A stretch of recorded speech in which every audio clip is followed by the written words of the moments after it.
Before sunrise, two large aircraft are already sharing the same patch of sky.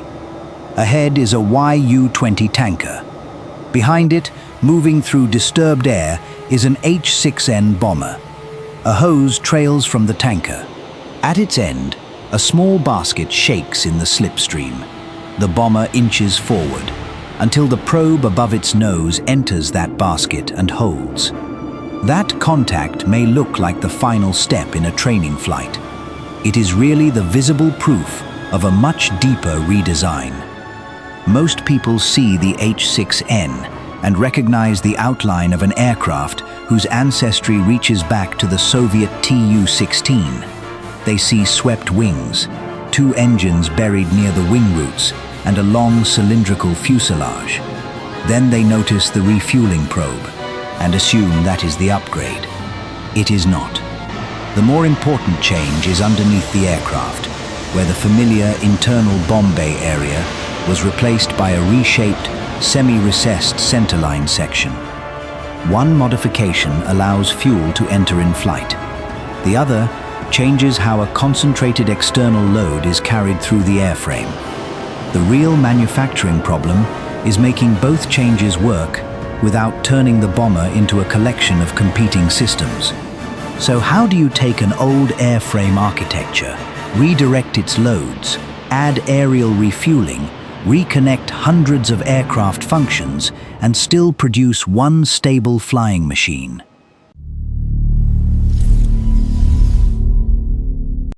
The answer begins long before the aircraft looks like an H-6. Public sources do not show a complete H-6N production line, and they do not reveal its exact materials or internal reinforcement pattern. But Xi'an Aircraft Industry is publicly identified as the production base for the H-6 family and other large aircraft. That establishes the industrial scale of the work, even when variant-specific details remain protected. At the beginning are parts that barely resemble an aircraft: curved skin panels, frames, ribs, spars, machined fittings, ducts, pipes, brackets, and thousands of fastener locations. A bomber-sized structure cannot be built by making each part merely close enough. Every local error has somewhere to go. A frame out of position shifts a skin joint. A shifted joint changes the next section. By the time the wing root meets the fuselage, small errors can become large alignment problems. That is why the first product is not the airplane. It is the datum, the controlled geometry that every jig, fixture, hole pattern and measurement must agree with. Large fuselage sections are built around frames that hold their cross-section. Longitudinal members connect those frames and carry loads along the body. Skins close the structure and become part of it. The swept wings are major assemblies of their own, built around spars and ribs before alignment with the center fuselage. Here, the H-6's age becomes an advantage and a constraint at the same time. The broad architecture is mature, but the N variant is not being asked to perform the same job, in the same way. Look underneath. On other H-6 configurations, the center fuselage can contain an internal bomb bay. On the H-6N, public imagery and defense analysis show that area reshaped into a semi-recessed centerline mounting section for a very large external payload. That is not an empty cavity with a hook added beneath it. The new load has to enter the aircraft through attachment points, then spread into frames and surrounding structure. Think of hanging a heavy object from the middle of a table. The hook may be small, but the bending travels across the tabletop and into the legs. On an aircraft, the table is flying. The load changes with turbulence, maneuvering, takeoff, landing, and vibration. It affects ground clearance and airflow beneath the fuselage.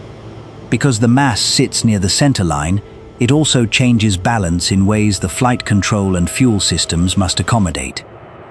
The exact H-6N reinforcement is not public. Any drawing claiming to show the real internal arrangement would be speculation. What can be said is that the finished geometry proves a structural redesign occurred. The original bay doors are gone. The lower fuselage is reshaped. A large centerline interface now occupies space that once served another purpose. And then engineers add the feature everyone notices first. The refueling probe above the nose is the external end of an aircraft-wide fuel problem. It has to survive aerodynamic loads and repeated contact. It must connect to valves and fuel management equipment. Fuel entering at the nose has to be controlled and distributed without overfilling a tank or pushing the aircraft outside safe balance limits. Its position must also give the crew a usable view during contact, remain clear of the cockpit and fuselage, and meet the tanker's drogue at an angle the aircraft can hold in disturbed air. The tanker does not create smooth conditions for the receiver. Its wake moves. The hose moves. The basket moves. The bomber must approach slowly, correct without overcorrecting, make contact, and hold position while fuel transfers. The connection is flexible by design, but the margin for careless movement is small. If this kind of evidence-based engineering story is why you watch Modus Assembly, subscribe before we move from the visible probe to the systems hidden behind it. This is where the H-6N stops being a modified shell and becomes a systems integration project. Engines, fuel, electrical power, hydraulics, flight controls, landing gear, cockpit instruments, navigation equipment, communications, mission systems. They all share the same aircraft. Each needs space. Each adds weight, heat, vibration, maintenance requirements, and failure conditions. Change the structure beneath the fuselage, and access routes may change. Add refueling hardware at the nose, and new equipment must join the existing fuel system. Shift the mass distribution, and engineers must recheck balance across different fuel and payload states. A complete aircraft can therefore look finished, while still being nowhere near ready to fly. The exact H-6N factory checklist is not public, so its order should not be invented.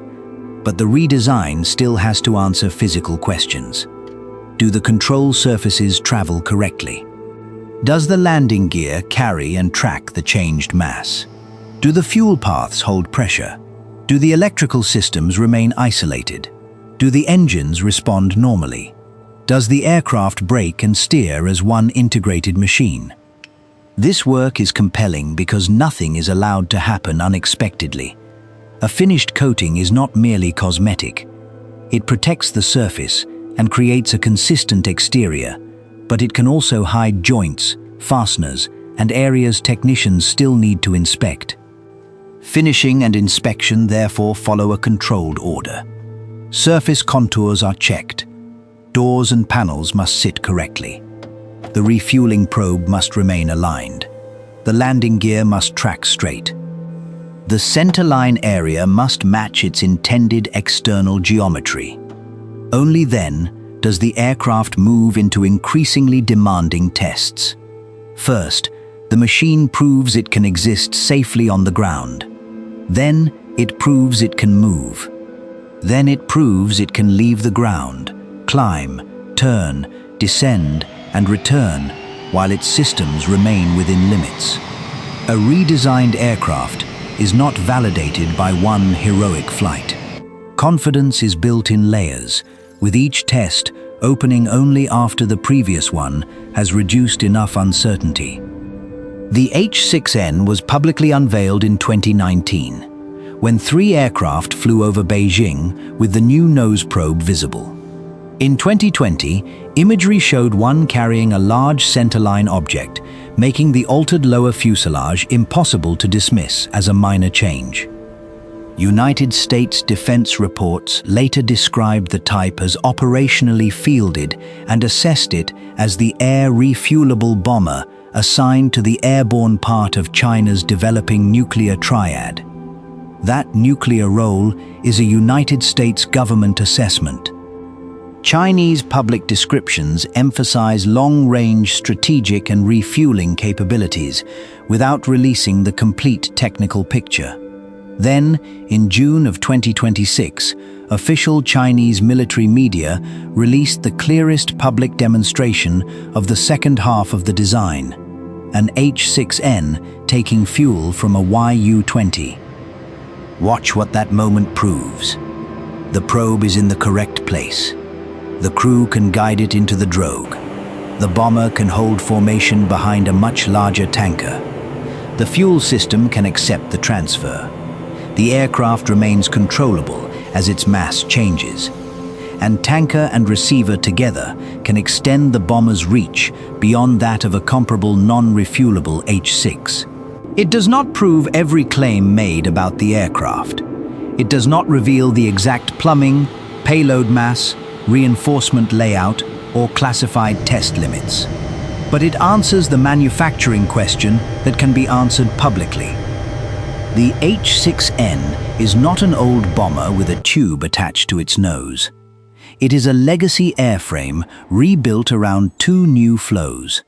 One is the flow of force from a large centerline load into the fuselage. The other is the flow of fuel from a tanker into the aircraft, while both move through the sky. Between them sit structure, balance, controls, inspection, and years of integration work hidden by the finished silhouette. That is why the aircraft still looks familiar from a distance. The outer shape preserves the H-6 family. The important changes are concentrated where the eye is least likely to look, beneath the center fuselage, behind the nose skin, inside the fuel system, and inside the test program. And that is the engineering answer. China did not make the H-6N different by pretending the airframe was new. It changed what the old structure could carry, how long the aircraft could remain connected to a wider air system, and how those modifications were qualified as one machine. The next time you see the bomber moving toward a tanker basket, do not watch only the probe. Watch the space underneath the fuselage. That is where the redesign began. This is Modus Assembly. Subscribe for more evidence-driven stories about the factories, systems, and tests behind the machines.